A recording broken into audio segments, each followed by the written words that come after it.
இவங்க ஒரு இடத்துல விரட்டாங்கன்னு நினைச்சுக்கிறீங்களா கனிமொழிய? ஒவ்வொரு ஊர்லயும் பெண்கள் சேர்ந்து என்ன கையில வச்சிருக்காங்களோ அதை கொண்டு இந்த அம்மா எந்த ஊருக்கும் பிரச்சாரம் பண்ண முடியாத ஒரு சூழல் இங்க நிலவி போயிருக்கு.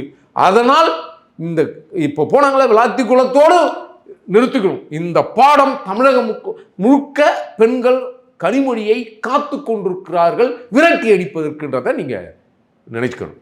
தமிழகத்தில் பெண்களுக்கு பாதுகாப்பு இல்லாத மாநிலமாக மாறிக்கிறதுனா உங்களுக்கு கனிமொழி அம்மாவுக்கு ஒன்றா பாதுகாப்பு இருக்கும். அவங்க எம்பியாக இருக்காங்க, அவங்க நாடாளுமன்ற எதிர்கட்சியில் வரிசையில் இருக்கிறாங்க, காவல்துறை பக்கபலமாக இருக்கிறாங்க.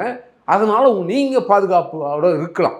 என் மக்கள் பாதுகாப்போடு இருக்கிறாங்களா அப்படின்னா இல்லை என்கின்ற கேள்வி. சார், நாளும் பெண்களுடைய பாதுகாப்பை அச்சுறுத்துகிற மாதிரியான இங்கே ஒரு செயல்பாடு நடந்து கொண்டே இருக்குது.